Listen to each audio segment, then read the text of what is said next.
এই পৃথিবীর মধ্যে যে মানুষগুলো আল্লাহ সুবহানাহু ওয়া তাআলা বিধান দিয়ে সমাজের রাষ্ট্র পরিচালনা করেছেন, তারাই মূলত এই দুনিয়ার জমিনের ভিতরে শান্তি খুঁজে পেয়েছেন।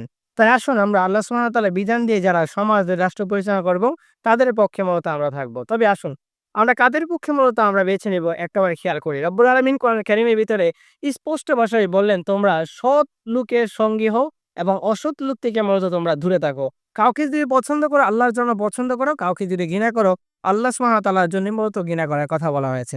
তাই আসুন আল্লাহ সুবহানাহু ওয়া তাআলা আরেক আয়াতের ভিতরে স্পষ্ট ভাষায় বলেন, "এই দুনিয়ার জমিনের ভিতরে সবচেয়ে অধিক পরিমাণ আমাকে ভয় করে এবং আল্লাহ সুবহানাহু ওয়া তাআলার প্রিয় পাত্র হতে হলে অবশ্যই যারা জাননেওয়ালা জ্ঞানী ব্যক্তি তারাই মূলত আল্লাহ সুবহানাহু ওয়া তাআলাকে পছন্দ করেন এবং আল্লাহ সুবহানাহু ওয়া তাআলাকে ভয় করেন এবং আল্লাহ রাব্বুল আলামিনও তাদেরকে পছন্দ করেন।" তাই আল্লাহ সুবহানাহু ওয়া তাআলাকে অধিক পরিমাণ সে মানুষগুলো পছন্দ করে যারা জ্ঞানী ব্যক্তি।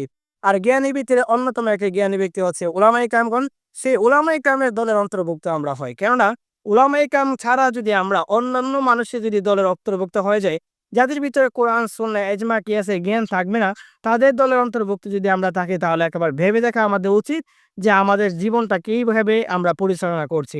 আমাদের জীবন যদি আল্লাহ সুবহানাহু ওয়া তাআলা ছেড়ে তারা যদি অন্য পথে যদি আমরা পরিচালনা করি, তাহলে তো আমাদের এই জীবনটা দেখার কোনো আমাদের প্রয়োজন নাই। তাই আসুন আমরা আলেম ওলামাদের পথে আমরা পরিচালনা করি। পাশাপাশি আমরা একটা কথা বলব যে উলামায়ে কেরামদেরকে লক্ষ্য করে বলব, আপনারা যেন ঐক্যতার বন্ধনে আবদ্ধ হন। আলহামদুলিল্লাহ সুম্মা আলহামদুলিল্লাহ, বাংলাদেশের মধ্যে ৮ টি উলামায়ে কেরামের দল অন্তর্ভুক্ত হয়েছেন ঐক্যতার বন্ধনে এবং পাশাপাশি বাংলাদেশের মধ্যে আরেকটা দল আছে, সেই দলটা মূলত উলামায়ে কেরাম থেকে অনেকটা দূরে চলে গেলেন। আমরা যদি লক্ষ্য করি আমাদের পীর সাহেব চরমুনা হুজুর দামাত বারাকাতুহুম আলিয়াহ, তার মাধ্যমে আমরা জানতে পেরেছি যে আমাদের বাংলাদেশে একজন দল লোক আছে, যিনি মূলত একটা নমিনেশন পাওয়ার জন্য, একটি সংসদ ভবনে মূলত স্থান পাওয়ার জন্য এবং একটি এমপি হওয়ার জন্য সেই মনে অনেক আশা নিয়ে মূলত তিনি মূলত দৌড়াদৌড়ি করছে। আমরা যদি অনলাইনের মাধ্যমে আমরা যদি লক্ষ্য করি, দেখতে পেয়েছি আমাদের বিশিষ্ট একজন আলেম, সম্মানিত ব্যক্তি এবং এখনো বলি আমরা সম্মানিত একজন ব্যক্তি। সে মানুষগুলো এখন আ দুনিয়ার লোভ লালসার মধ্যে পড়ে একটা সিট পাওয়ার জন্য মূলত এমুক দলের পিছনে দৌড়ায়, এমুক দলের গাড়ির কাছে গিয়ে আ মূলত দৌড়াদৌড়ি করছে এবং পাশাপাশি তার পিছনে মূলত আমরা মূলত ছাতকিটা মূলত আমরা করছি। তাই আসুন আমরা এই চিন্তা ভাবনা যেন আমরা না থাকি যে আমরা কোনো মানুষের দলের পিছে মূলত দৌড়বো একটা নমিনেশন পাওয়ার জন্য, একটু এমপি হওয়ার জন্য। আমরা যেন এমন হয় উলামায়ে কেরামগণ জন্য আমরা ঐক্যতার বন্ধনে আবদ্ধ হতে পারি। কেননা উলামায়ে কেরামের কাছে মূলত আ আমরা মূলত নিরাপত্তা রয়েছে। আর উলামায়ে কেরাম ছাড়া অন্যের কাছে মূলত আমরা কখনো নিরাপত্তা হতে পারি না। তাই আমাদের ব্রাহ্মণবাড়িয়ার আমাদের একটা সকলের একজন প্রিয় একজন আলেম, তার নাম হচ্ছে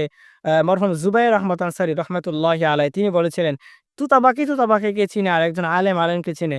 আর আমরা যেন আলেম আলেমকে যারা চিনতে পারি না, এমন একটা জমানার মধ্যে আমরা পড়ে গেছি। আমরা যেন আলেম আলেমকে চিনতে পারি, আলেম আলেমের পাশে থাকতে পারি। আলেম আলেমের কাছেই মূলত নিরাপদ। আলেম জাহেলের কাছে মূলত কখনো নিরাপদ হতে পারে না। আলেম যদি আলেমের সাথে মিলে যেতে পারে, তাহলে আগামীর দেশ হবে কোরআন, সুন্নাহ, ইজমা, কিয়াসের দেশ। আর আলেম যদি আলেম থেকে যদি দূরে চলে গিয়ে অন্য মানুষের সাথে যদি সম্পর্ক করে, যারা শরিয়ার বিধিবিধানের সাথে সম্পর্ক রাখবে না, তাদের সাথে যদি সম্পর্ক রাখে, তাহলে মনে রাখতে হবে আগামীর দিন আমরা বলতে পারি 95% আমরা মুসলমান। আমরা বলতে পারি মদিনা সনদ দিয়ে সমাজের রাষ্ট্র পরিচালনা করব। আমরা বলতে পারি আল্লাহর বিধান দিয়ে সমাজের রাষ্ট্র পরিচালনা করব। কিন্তু আমরা মুখে বলতে পারবো, আমরা বলতে পারবো 95% মানুষ, কিন্তু মুখে সব বলবো কিন্তু আমলের মাধ্যমে আমরা প্রকাশ পাবো না। তাই আসুন সকল ওলামায়ে কেরামের কাছে আমাদের একটা ক্ষুধার্ত আহ্বান থাকবে এটা যে আমরা যেন ঐক্যতার বন্ধনে আবদ্ধ হই। আমরা যেন আমাদের আলাদা না হয়ে যাই। আমরা যেন সবাই মিলেমিশে যেন এই সোনার বাংলাদেশ আমরা গঠন করতে পারি এবং এই সোনার বাংলাদেশ যেন আমরা পরিচালনা করতে পারি। আল্লাহ সুবহানাহু ওয়া তাআলার কাছে আমরা সেই দোয়া কামনা করছি। রব্বুল আলামিন যেন এই সোনার বাংলাদেশের মধ্যে সকল উলামায়ে কেরামদেরকে ঐক্যতার বন্ধনে আবদ্ধ হওয়ার তৌফিক দান করুক। আমিন। আসসালামু আলাইকুম ওয়া রাহমাতুল্লাহি ওয়া বারাকাতুহু।